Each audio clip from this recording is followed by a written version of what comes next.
महापालिकेच्या निवडणुकीच्या पार्श्वभूमीवर जळगाव महापालिकेच्या वतीने प्रारूप मतदारांची यादी प्रसिद्ध करण्यात आली होती आणि या यादीवर हरकती नोंदवण्यासाठी 3 डिसेंबरपर्यंत शेवटची मुदत होती। शेवटच्या मुदतीपर्यंत अक्षरशः या प्रारूप मतदार याद्यांवर हरकतींचा पाऊस पडल्याचं चित्र पाहायला मिळतं असून 18,989 एवढ्या तक्रारी या प्रारूप मतदार याद्यांवर प्राप्त झालेल्या आहेत।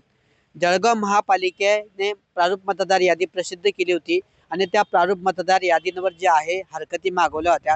जो 3 तारखेपर्यंत अंतिम मुदत होती त्यानुसार 18,989 एवढ्या हरकती या प्रारूप मतदार यादीवर महापालिका प्रशासनाकडे प्राप्त झालेल्या आहेत आणि त्या हरकतींचा आणि तक्रारींचा निपटारा करण्यासाठी महापालिकेच्या वतीने 52 कर्मचारी जे आहेत ते नियुक्त करण्यात आलेले आहेत आणि कर्मचारी थेट घरोघरी जाऊन जे आहे या तक्रारींची असेल हरकतींची जे असेल पडताळणी करत असून निपटारा करत असल्याचं पाहायला मिळत आहे।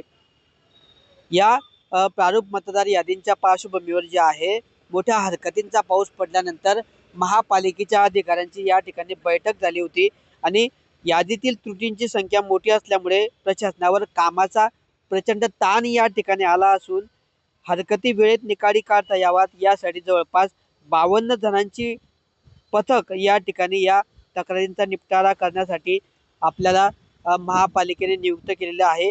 आतापर्यंत या तक्रारींचा जर विचार केला तर जवळपास 6,200 तक्रारी ज्या आहेत या ठिकाणी आतापर्यंत निकाली काढलेल्या आहेत। मात्र उर्वरित तक्रारींचा निपटारा करून 10 डिसेंबरपर्यंत प्रशासनाला जी आहे प्रारूप मतदाराची अंतिम यादी ही प्रसिद्ध करायची आहे आणि त्या दृष्टीने महापालिका आयुक्तांनी अधिकाऱ्यांना तक्रारींचा निपटारा करण्याचे आदेश दिलेले आहेत।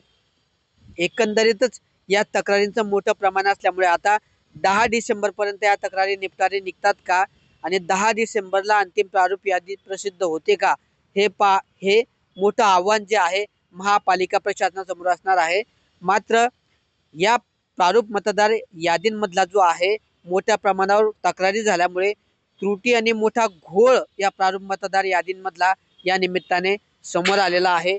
या संदर्भात आपण महापालिकेच्या उपायुक्त असतील आयुक्तांशी बोलण्याचा प्रयत्न केला मात्र त्यांनी या ठिकाणी वेळ मारून दिली आणि कुठलीही प्रतिक्रिया यावर देण्यास आपल्याला नकार दिलेला आहे। लेखी देतो मात्र बाईट देत नाही अशी प्रतिक्रिया आपल्याशी अधिकाऱ्यांनी बोलताना दिलेली आहे।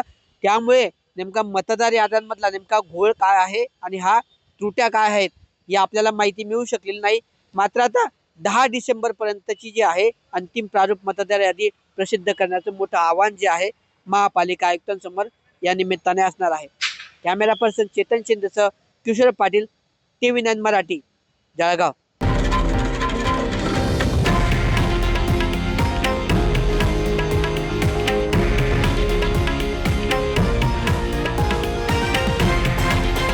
हे आहे देशातील नंबर 1 न्यूज नेटवर्क आणि आपण पाहत आहात TV9 मराठी, एकमेव।